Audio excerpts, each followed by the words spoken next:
Yep, I got it recording right now. So just to let everyone know, we are recording and we will use this. We'll give the link out afterwards as well too, if you want to refer back to anything. Yes, definitely. All right. Well, hello everyone, and welcome to our Plan for Peak webinar. I am your host for today. My name is Nina. I'm an account manager here at Fastly and recognize quite a few people joining. So hi, nice to see you. Really glad that you can all be here with us today. And alongside myself, I'd like to introduce Eric. Eric is also an account manager. He is the one responsible for the beautiful Halloween Zoom backgrounds that you're seeing. So man of many, many talents. And he will be leading the brief Q&A sessions at 2 points throughout today's presentation, which you will see as part of the agenda in a moment. And if you do have a question at any point, please use the Q&A window. It should be right in the center bottom of your screen. That way your questions will be visible to all of us and all of the attendees as well. And I really, really want to stress at any point, please do not feel like you have to wait until a designated Q&A period. Not to sound cheesy, but you all are the reason that we're here today. And I think our topic, planning for peak traffic and sort of the positives and negatives that come with that, is specifically personal since it represents a scenario that you could all be facing right now. So now that you have the full green light from me, let me introduce the two people that will certainly bring up some good questions for you and your teams, Ameet and Brooks.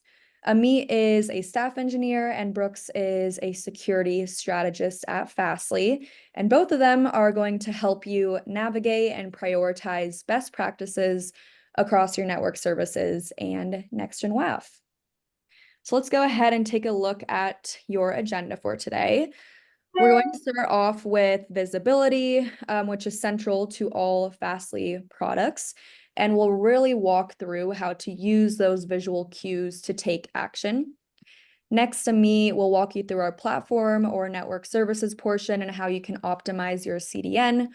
We'll pause for questions for a couple of moments, and then Brooks will walk you through our recommended optimizations on the security front and how specifically bot management and MSS can be used to strengthen your WAF. And then we'll pause for questions and collect a couple bits of feedback at the end here. Before we go ahead and get started with the content, I do have two quick slides that I'd just like to walk through with you. So as you all know, most of you are Fastly customers. Fastly has always been pushing the boundaries and really above all, allowing you to deliver experiences that are fast, safe, and engaging. The thing I'm most proud of here, and I think emulates this statement really well, is our Fast Forward program, which is a nonprofit program that helps support the open internet. We actually have a recent case study with one of my customers' co-host or anti-software software club. Say that 3 times fast.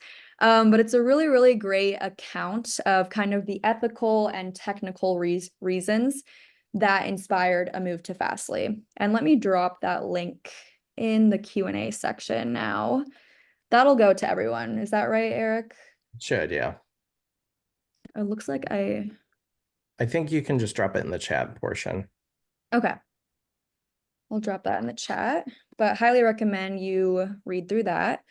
And then here you can see some of our customers. You may see a familiar name, a household name. You might even see your own name. The reason I like to show this slide is because it's a really good reminder of who is pushing Fastly to be innovative, right? It's our customers, the problems you face, and the opportunities you see that often set off a chain reaction that inspires a new product launch. Our recent bot management launch is a great example of this. A customer of mine actually was facing a low and slow multi-day DDoS attack, which, as you all know, can be really difficult to track and stop without impacting legitimate users. In their specific scenario, they actually discovered that this was largely an automated attack and that a CAPTCHA, which is a very simple solution, would have stopped and solved their problem instantly. Back then, we didn't have CAPTCHA as a product, so our product team got to work and eventually released our bot manager, which now includes a lot more than just CAPTCHA, but I'll leave that part up to Brooks. And that's kind of it from me. I'll go ahead and pass it over to Ameet to get us started on the visibility section. Thanks, Nina. Hey, everybody. Nice to be in front of you folks. And so Nina talked about the three sections. Let's talk about the visibility side of things. There's a lot of data that Fastly can surface with regards to your services. So we can use that data as a three-step process to really figure out what's going on and then eventually take action. So one is getting the data. So that is our log stream, getting that data, collecting that data, putting it somewhere, getting the live insights, using the dashboard that we have where you can see data as it comes in, you can see what's happening there. So the next piece is investigating that data, looking for metrics that are slightly off, that are very much off, that are setting off alerts. That could be a rise in 500. So that could indicate your service update wasn't accurate, wasn't working as intended. Or there could be a rise in blocking behavior. Okay, is that legitimate attack? So, is that some behavior that I've got to stop in there? So you can also use our dashboard to look at that data, to start investigating that data. And then when you have that data, you can start acting on it. So this is using that data so that you can look at your service configuration. So you can say, okay, did I roll out a service change recently? Do I have to roll that back? Should I put in some additional rules to mitigate that behavior? Kind of going back to what Nina said, like, would it be worthwhile to put in a capture to stop certain behavior? And then you can take action. And so the nice thing is, when you do take action, that action is very quick to be acted upon. So be it on the WAF side or the delivery side, that behavior can be stopped and mitigated very, very quickly. So next slide, please. So this is how, so in our platform, this is how we collect the data, investigate it, and then take action. So you can use log streaming to go collect that data. You can use the Fastly alerts to give you a notification when something happens, and then use our edge observation, origin, and domain inspector to start looking at behaviors that you might be like, that's a little bit of not what I'd expect. So let me take some action on it. So lastly, taking those actions, that could be a rule that you're deploying on the WAF side, you're putting in a configuration on the delivery side, or even rerouting things appropriately. So you could be applying a rate limit on that last action there too. And just to add to that as well, I mean, it really is like a feedback loop as well. So as you take an action, it's important to get awareness and context that the action you're taking is having the desirable impact. And so you can really think about this as a loop. As you get informed, you observe something that invokes some type of action, take that action. Is it having the impact that you want? And so you can really leverage the platform to quickly iterate, especially from a security perspective. You're mitigating the attack and validating that the attack is correctly mitigated. Great point about the loop there, Brooks. So perfect. And then if we go on to the next slide, so we can send the data into a lot of different areas. So whatever your log processor is, whatever your log solution is, again, be it an SFTP, be it Kafka, we can simply send that data to those endpoints that you have set up. And then the data itself can also it's also received in near time, in near real time. Oh, excuse me. So, it's a few seconds behind reality, but that's enough to being able to figure out what's going on and then start putting the mitigation behavior into place. And Ameet, can you customize some of those logs as well, as far as like what gets streamed down? Oh yeah, and so certainly you can customize what you want to collect. So again, if you want to focus on, say, what's happening with the WAF, you can put in WAF related parameters, or if you want to focus on, say, response time of your page, you can also put in those parameters into the logs too. Okay, so let's so now that we've got this data, let's show you some of the aspects where we can get actionable data. So let's go on to the next slide. And then so in here, if you look, you can see that, we've got some, like if you look at the lower left corner here, we've got a really good cache hit ratio here of 98%. That's really, really good. However, there are some additional spikes that I might want to take at. Why did that 400? Why is there a rise in 400s as I see that? Was that due to some sort of a bot trying to do some sort of a traversal attack? Or was it due to, I've got a error in my code? And so I can then take a further investigation. I can drill down into that data some more and figure out what's going on in that. And then subsequently on the WAF side, so the WAF, if you go to the next slide, here we also have this similar type of data, of course, geared up towards the WAF. And then so now we can see these spikes in our traffic. Why did these spikes occur? And these are, so if you look in that upper right corner, upper left corner here, you can see that there's spikes in traffic. And those spikes are occurring on our login pages. Okay, so again, we can now drill into further. So determine one, if it's legitimate.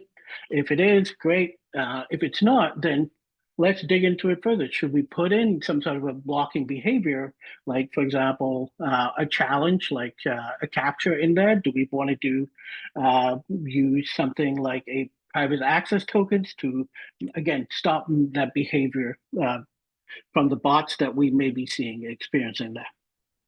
Okay. And then lastly, I want to also show you in the next slide, one other behavior that we can also pick up and show through our log manager. This is an upcoming product whereby now let's drill into these response time for a particular URL. So again, the overall really good response times, but the top two are kind of concerning. Almost a whole second to give a response time for a page. That's a lot. So now I can go back to my dev team and be like, hey, is that due to the API that's underneath this page? Or is the page too heavy? What's going on with that? So now we've got some data that we can act on here. And just to share a story with you, one of my customers used this log manager to figure out that their 404 page was really too heavy. It was taking up 5% of their whole bandwidth. So they went back to their dev team. The dev team reduced the size of the 404, and then they saved a whole bunch of bandwidth as a result. Great. So let's go on to the next one.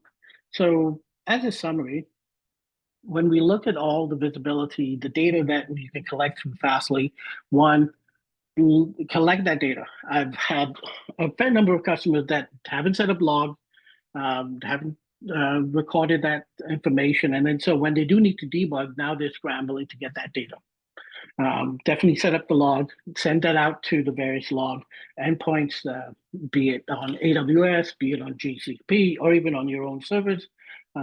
And then look at the data that's showing up in the logs, look at the data that's showing up in the Fastly dashboards as well.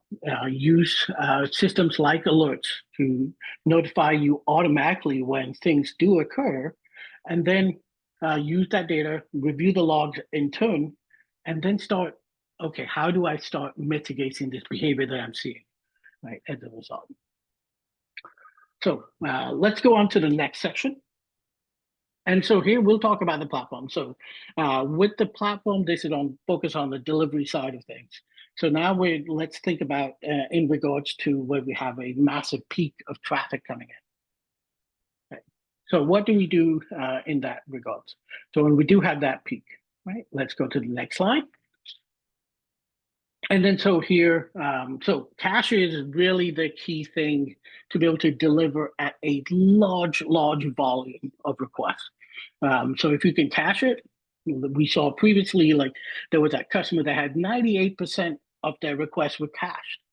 If you think about it in real world, that means for 1 million requests, 9.98 million were served by Fastly alone. And only a small portion of that went back to the origin. So that's huge. One, you're able to scale out your systems automatically as a result of putting Fastly in front of your infrastructure as a result. And to achieve this high cache hit ratio, they set the right TTLs for their objects. So they have assets like JavaScript, CSS that don't change a lot, have a very large TTL for those. It could be a few days, it could be a few weeks at that point. It also includes for images as well. The nice thing with Fastly, we can also cache your APIs as a result, right? But things change. It's not just things are static, and even we're talking about static assets. These assets also do change. So the JavaScript is going to get updated. The CSS is going to get updated, right? As a result. And so this is where purging comes in play. And so that purge, we can then, when these assets change, the purge can also happen in sequence as well. And so now your clients are getting the freshest content at that point all the time, right? And then also to help with the large volume, we also recommend turning on serve stale.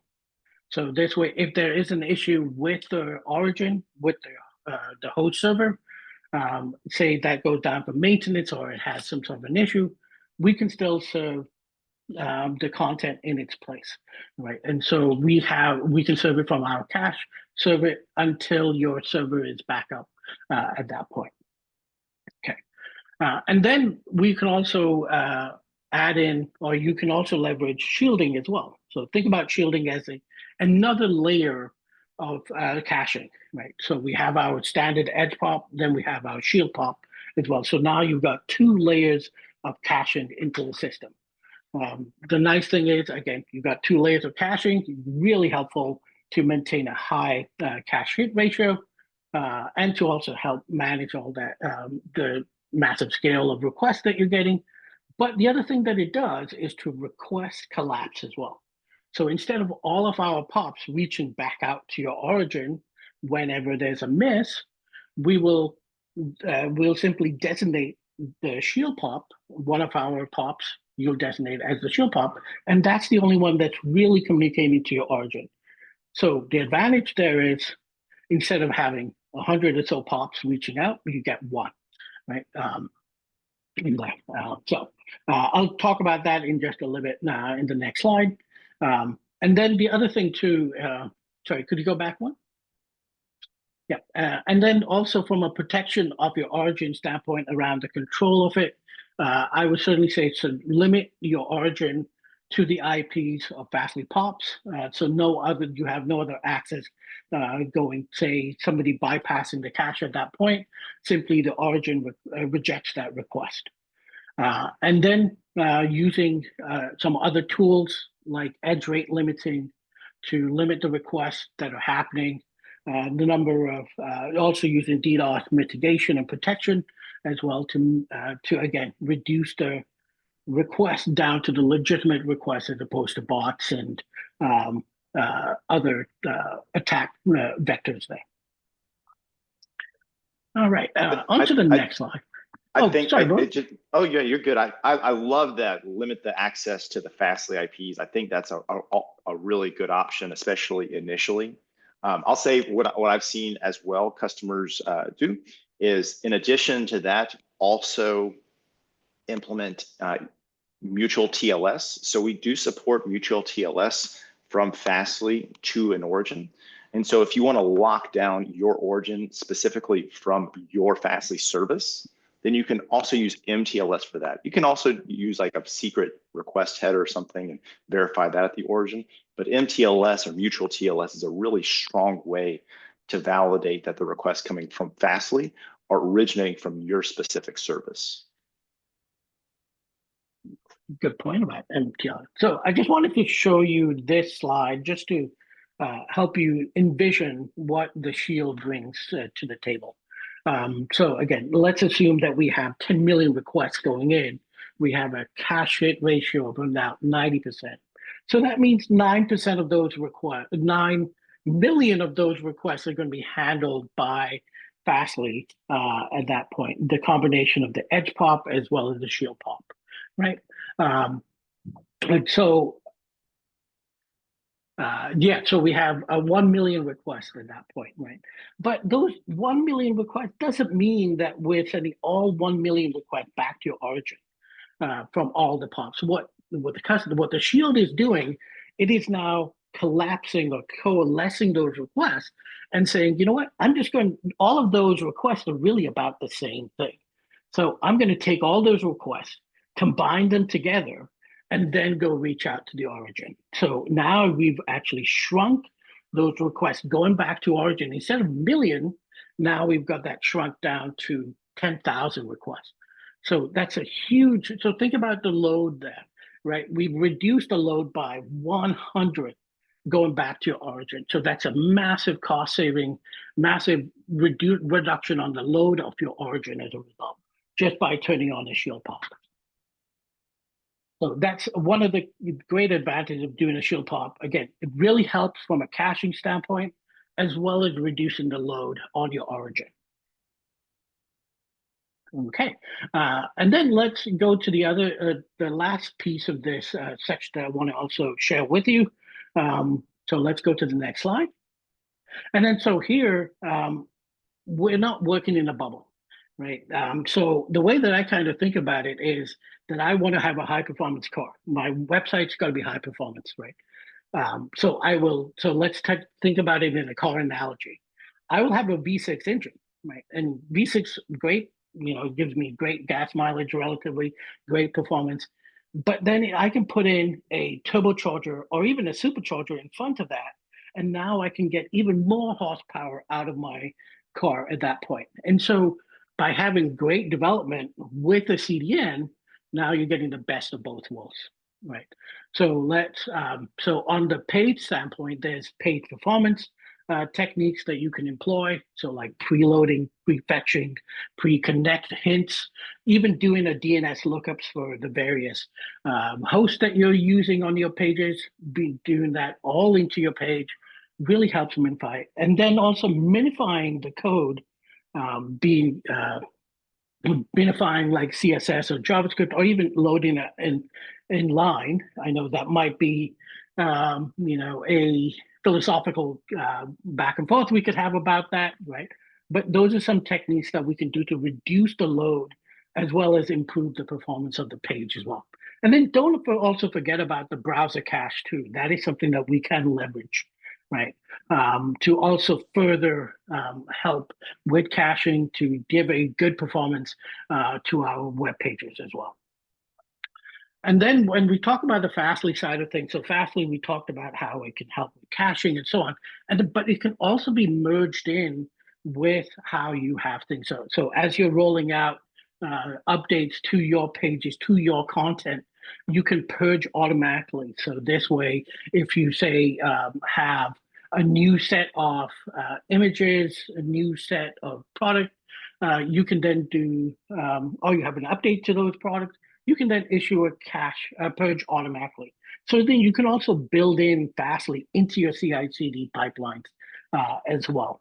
And then so you can then fully automate the whole thing. So the idea being, as you're kind of pushing out the updates, you've already issued a purge on the Fastly side of things. So now it will start fetching the the updated content as a result.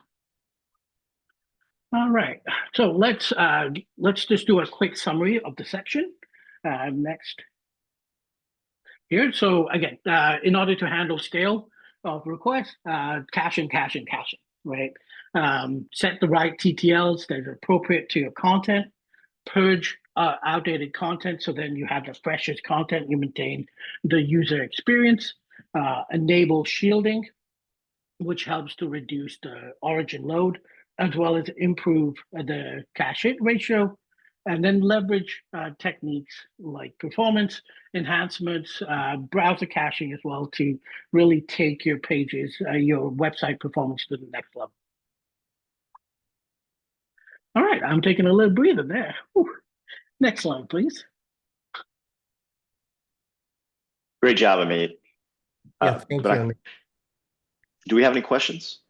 Yeah, so under visibility, we have how quickly is the data streamed? I think you answered this, but if you could elaborate there. Sorry, Eric, would you say that again, please? They wanted to know how quickly the data is streamed. Oh, right. Under Yeah, so visibility. gotcha. Yeah, so the data stream, frankly, it's a few seconds, and literally like a low single digit second there. So 1 or 2 seconds, and then you have that data being shipped out at that point. So we pride ourselves on being able to process that data really quickly and then shipping it out. And frankly, it's your data. We want you able to access that. So again, just a long way of saying 1 to 2 seconds there. All right. We also have another question. I don't have it showing up on my side, so I think someone else sees it. I can go ahead and read it. So we have a question in the chat, and I'll just read it out loud. So the current implementation of early hints, HTTP 103, supposes that the response is hard-coded in VCL. Is it possible to enable some kind of dynamic early hints, for example, based on preload response from origin, which is a great question. And I'll leave it up to the experts to answer that. Yeah, that is a really good question. So there's a couple of different ways that we could address that. One is that we could say, let's just pass that back to the browser, and then the browser takes care of that pre-hint, right, at that point. So again, in the case of DNS lookup, right, or pre-lookup, that of course is going to be on the client side. There are some things that you can do on the Fastly side, right? You could say if your header, if your origin returns a certain header, great.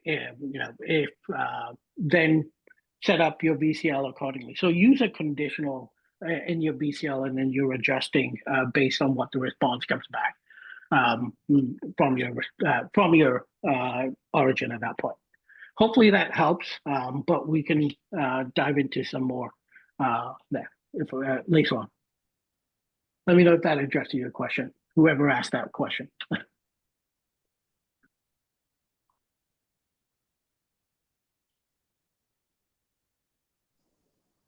Sounded good to me. Thank you, Ameet. Appreciate the backup.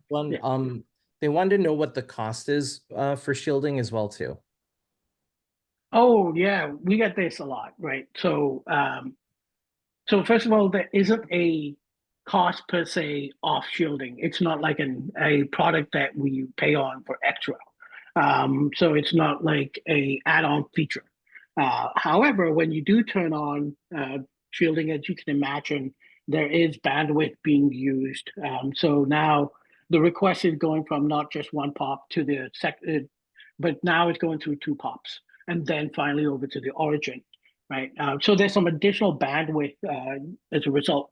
But what we see is on average, because we do have a higher cache hit ratio, the edge pops have kept a little bit more warm as a result of shielding. That additional cost goes to about 20 to 30% at that point.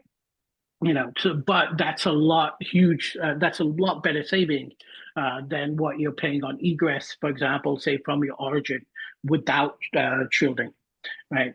So just to share an example with you, I had a customer that had Fastly set up with S3. They didn't have shielding turned on, right? Their cost was, so for the month, they had about a 11K cost of egress from S3.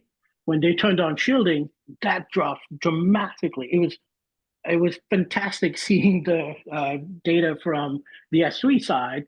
So now we went from 11K down to 4K from S3 costs because the shielding was doing such an effective job.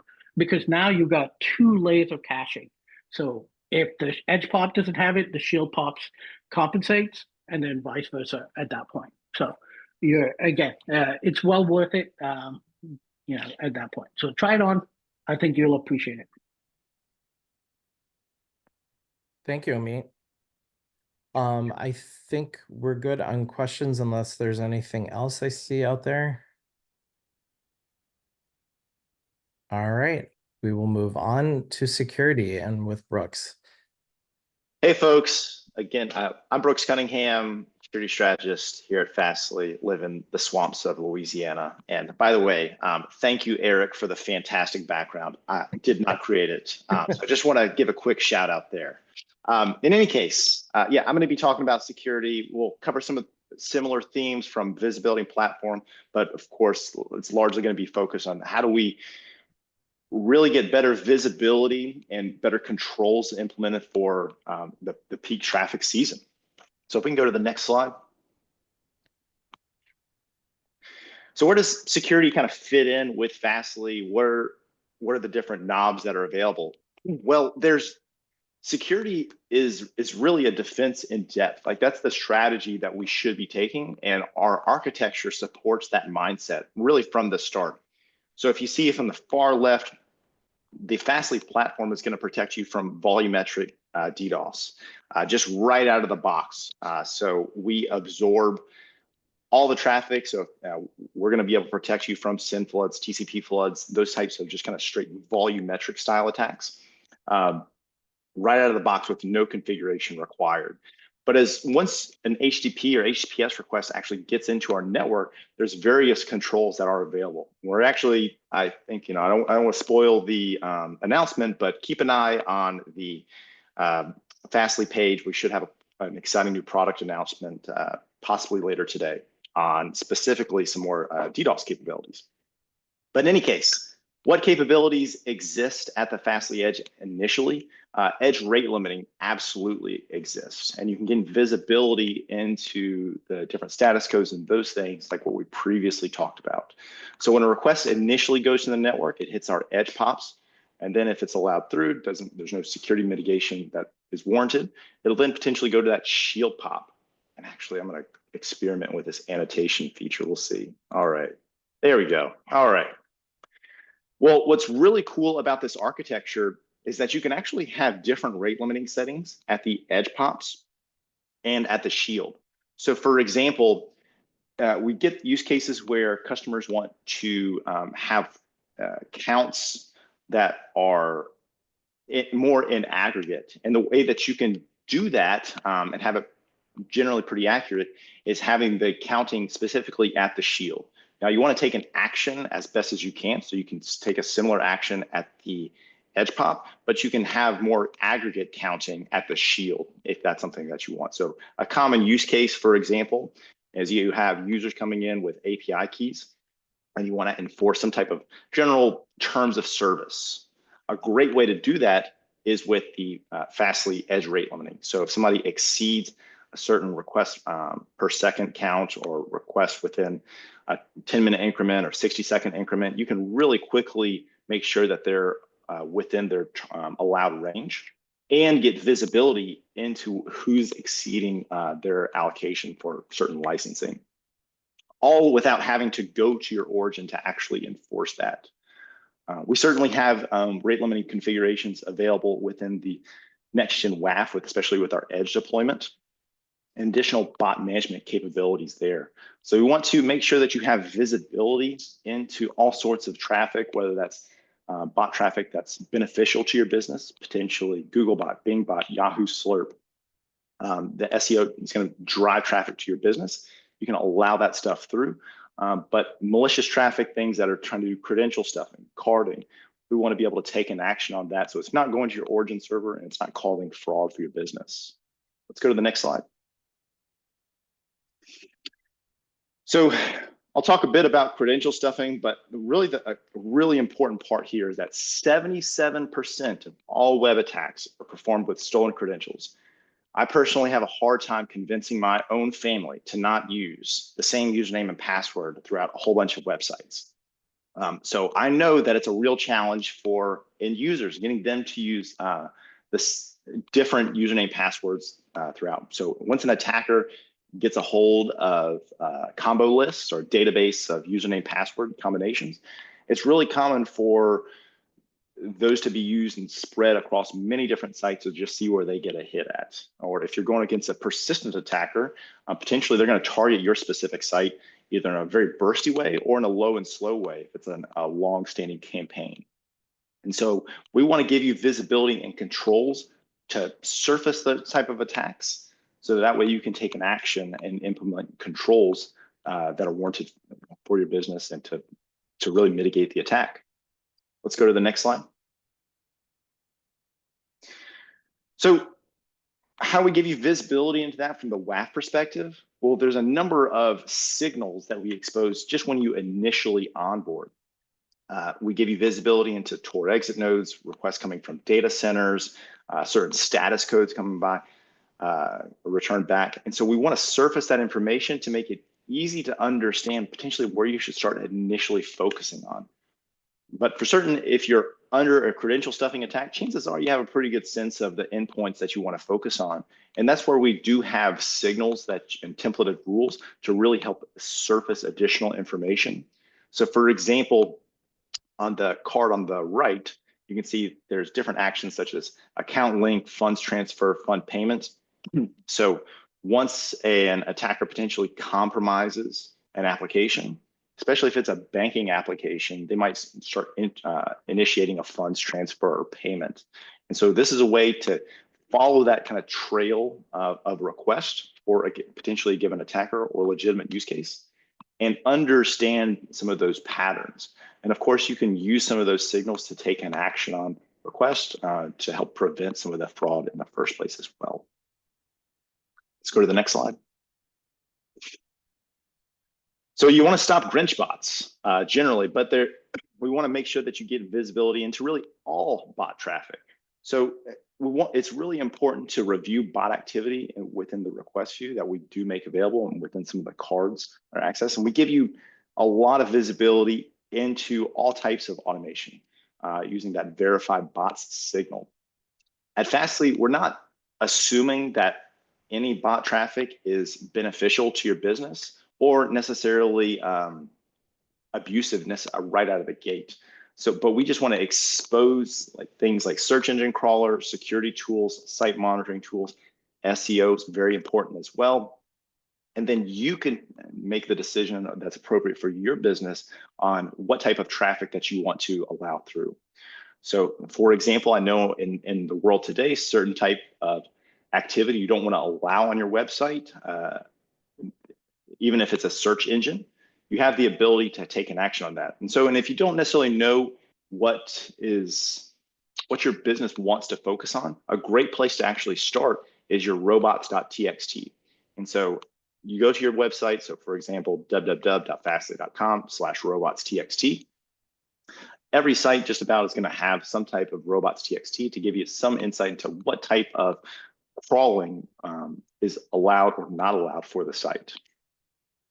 Then you can start using some of these templated rules to start making it much easier to decide, get visibility into the types of traffic. You can also enforce rate limiting from the templated rules. But then when it comes to mitigating more persistent attackers and really adding additional layers of defense, there's the different challenges that are available, whether that's a interactive challenge or a non-interactive challenge, commonly like a JavaScript challenge or a CAPTCHA challenge. But I would always recommend to focus on the login and carding workflows and implement some type of challenge there at a minimum from data centers. So if you're seeing data center traffic going to your logins, going to the carding endpoints, if it's possible, work towards implementing some type of additional controls on those specific endpoints. Let's go to the next slide. Now we go into more operationalizing your security. It's great that you can get visibility into certain workflows. It's great that you have the tooling to actually take an action on certain abusive traffic, but kind of putting it together, like people really have to do the work. And we know that it's a really big ask. I mean, to be available 24/7, 365 to make sure that your website and application is working as expected. I mean, that first statistic there, 67% of organizations face cybersecurity staff shortages. I personally don't see that trend going down, but it's a real challenge that folks have. But there's a number of other stats here where 60% of all breaches occur through web applications. So it's really important to be able to protect those web applications. And then there's that rising cost of failure as well, 15% increase in the cost of breaches over the last 3 years. So it's not an insignificant number, $4.45 million in average. So this is a significant challenge that various businesses face, where it's a shortage of the staffing that's needed and a really high cost for these types of breaches that get involved. Let's go to the next slide. And really, Fastly Managed Security Services was designed to help fill those gaps for our customers, where they need additional cybersecurity expertise to help protect their web applications and APIs. Where Fastly, you can really think of it as an extension of your existing team, where we help to manage and maintain the security products and provide a whole bunch of ancillary benefits as well, such as continuing monitoring, tabletop exercises, threat hunting. We'll look at the logs and provide recommendations to how you can best protect your web application. So the tabletop exercises are honestly my favorite part, partially because I'm a little bit of a Dungeons and Dragons fan. So being able to understand, who's doing what when. Should Fastly be taking an action when we identify an attack? Do you want to review what we're proposing before it actually gets enacted? I mean, these are you might think of it as somewhat mundane, but really important decisions as far as like how active and engaged you want us to be. And that's why I say, kind of going back, you want us to be viewed as an extension of your team and work within your existing organizational workflows. Let's go to the next slide. And so here's an example of some of that. And just like how we had really at the top of the presentation, it really starts with alerting and getting visibility into attacks. And we can be that initial triager if you deem us to be that. We get alerted. We're a 24/7, 365 organization. When there's an attack, we want to immediately start triaging it, providing that immediate response within our customer security team. And the SLA for us to actually start working towards or start working on an incident is within 15 minutes. It's an industry-leading SLA. We want to work to provide rapid mitigation and continue to investigate, make sure and follow up that the mitigation is working as expected.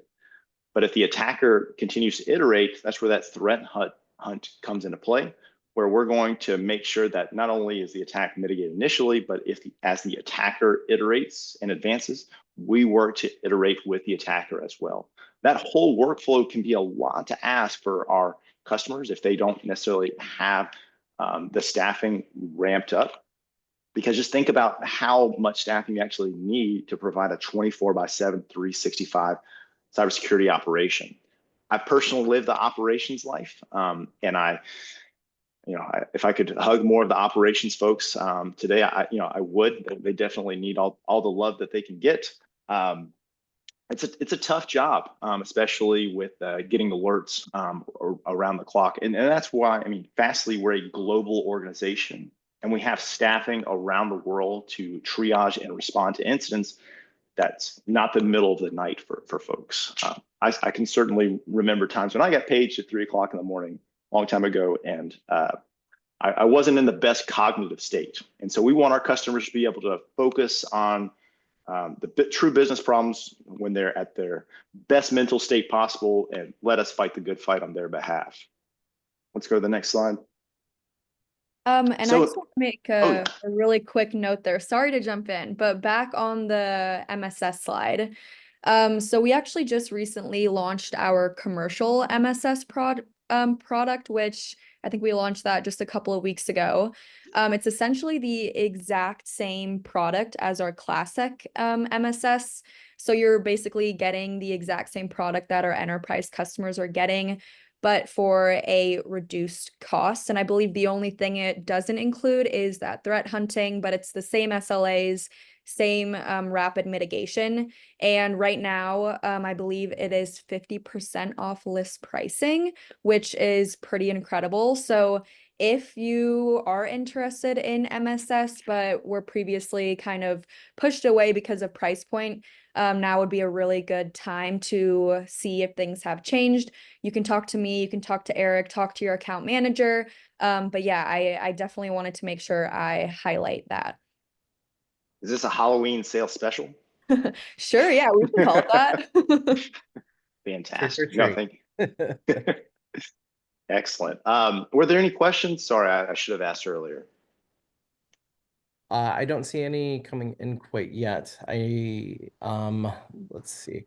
I know we had one question, actually, sorry. How quickly are the rules deployed is one of them. Very quickly. So, I mean, within less than a minute, really, is what you can generally expect. I mean, but the rule sets that are existing, edge rate limiting is a fantastic case. Like I always, I love doing our rate limiting demos because it blows me away every time I see it, in that we're taking an action within less than a second. And so that's a super powerful instrument. Like go back to that API use case demo.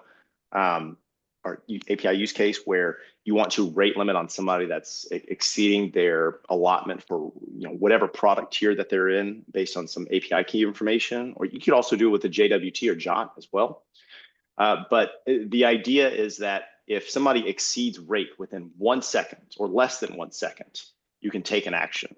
And that action, I've seen it within like less than 200 milliseconds. It's unbelievable and amazing to see. It's one of my favorite demos to do on that 1 second interval. So the rule sets can be deployed and iterated very quickly. I mean, edge rate limiting itself, less than a second. Great. And this kind of gets back to the MSS piece of it too. They're talking about like how much staff they would need to deploy and kind of maintain WAF. And I know obviously that can vary per customer, but obviously MSS also assists with that as well too. Yeah, so I think there's probably two different categories you could look at this at. Who's deploying the WAF, and then who's managing the security settings. Because typically most organizations, they do operate in different silos. There's a team that's responsible for getting the bits and bytes from clients' browsers, applications, to the servers. And then there's a team that's making sure that those bits and bytes are not abusive and not going to cause, they don't have any SQL injection or cross-site scripting, those types of attacks. So the team that's doing I mean, you really don't need a whole lot of other folks beyond probably what's existing within the delivery team. I mean, we have a guide that's available how to deploy our edge WAF within less than 10 minutes using Terraform, which I'm a huge Terraform advocate. So if anybody has any questions about that, feel free. The security piece is kind of where it gets, I think, a bit more like, what are the objectives and goals for the security team? Is it an objective to have a 24/7, 365 security operations center? And if that is, I would think of, at least starting with a budget or headcount of probably at least like 5 people. And how much does that actually cost to have folks available? And I think that's probably a minimum, because if you're going to have on-call rotations, people go on vacation, how do you not burn people out? Just kind of think about it in that mentality. But I think that's where the Fastly Managed Security Services comes into play, because you can immediately get a team that is ramped up, well-versed in the security landscape and how to protect applications.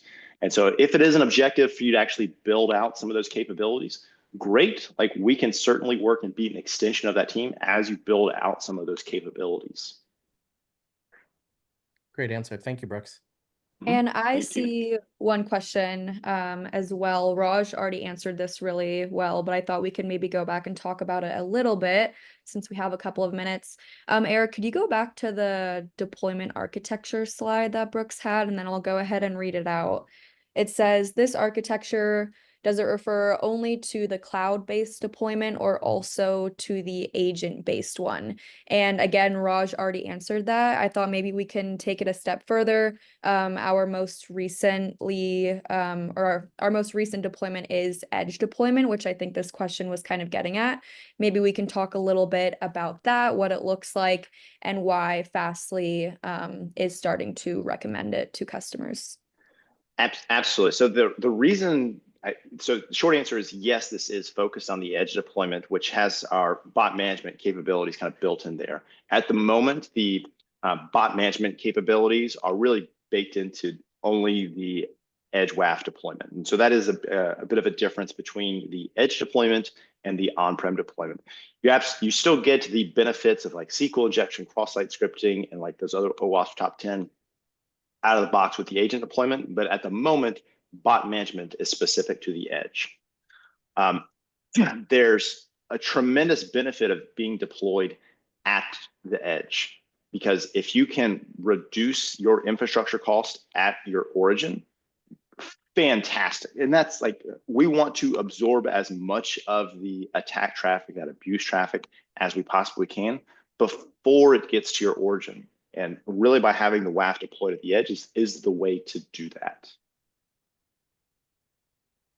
And also, you don't have to manage agents and modules. So, I mean, there can absolutely be benefits of having agents and modules deployed within your infrastructure. I don't want to discredit that. And it's absolutely a model that we are going to continue to invest and support. For those initial abuse and triaging those requests coming in, like, let us take care of that stuff. That's a great answer. Yeah, and I've also gotten the question from customers like, why is our bot management only available at edge deployment?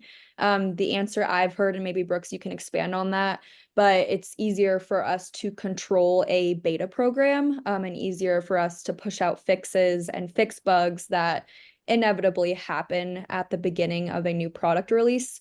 I have conveyed that feedback to our product team. I know it's something that they're working on. We are trying to bring full feature parity across the bot management tool.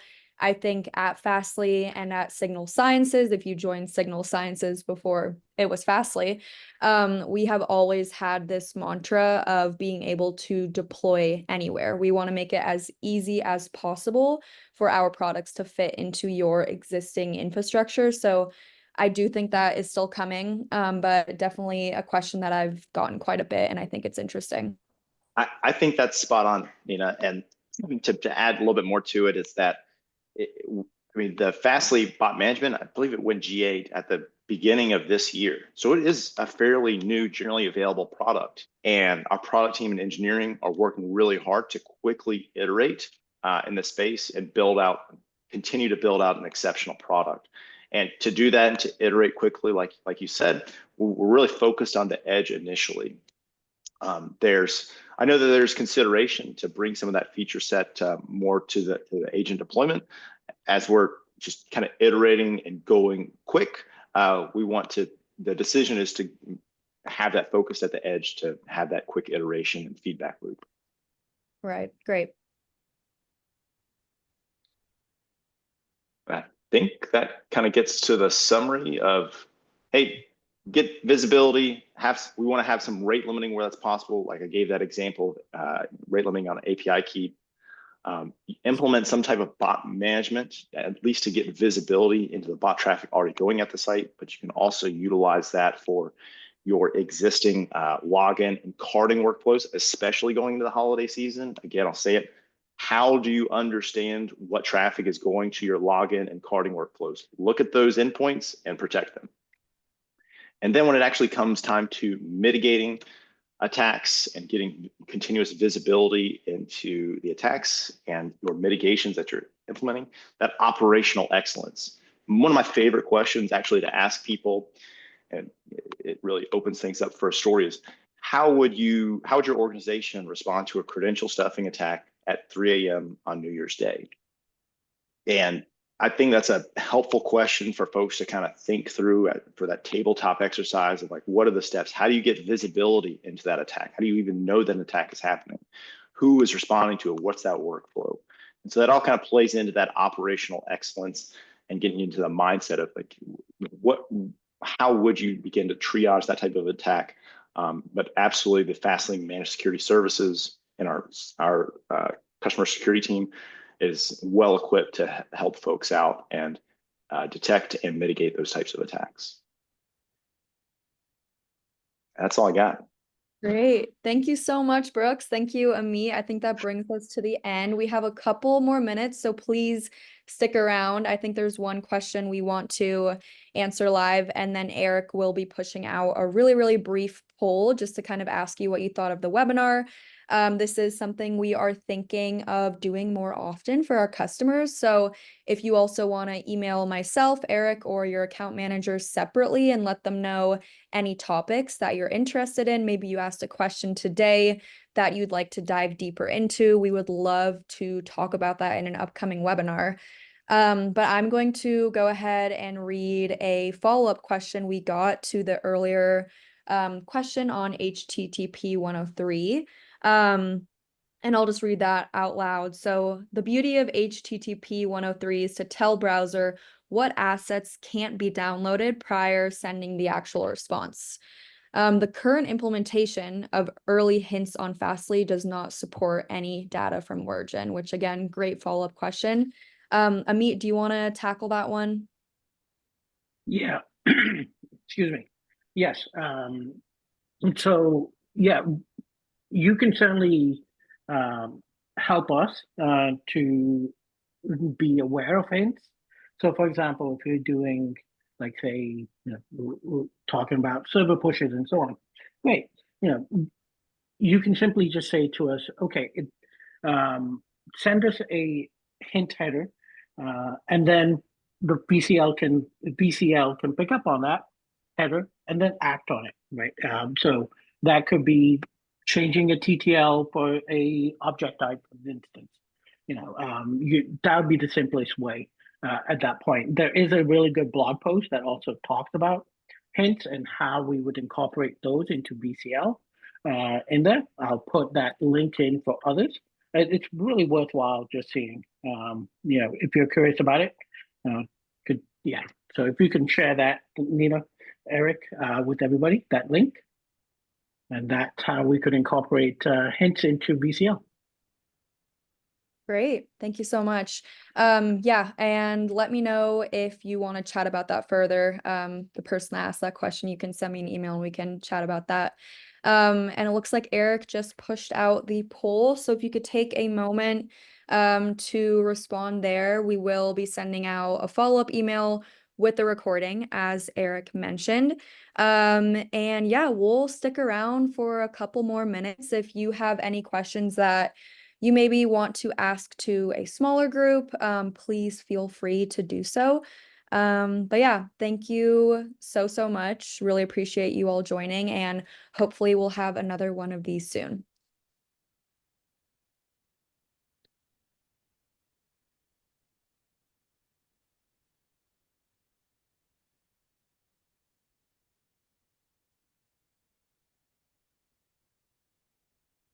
Now's when I should cue the creepy music. Sorry, I didn't have that right. Yeah, where is the spooky music? I know. Alexa, play spooky music. I mean, I'd be happy to sing, but that would probably be too scary. Yeah, we don't need my blood curdling.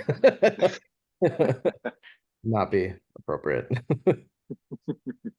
But yeah, thank you all. Some really great questions. And Brooks, Ameet, thank you so much for helping us out today. Really appreciated. Yeah, thank you, and really great questions. Like I'm very surprised by the questions that we got today. And thank you for being here and being present. And as more questions come in, feel free to forward them over. All right. Well, we are at time. So again, thank you everyone for joining. Thank you, Nina, for spearheading this. Really appreciated it as well too. Great.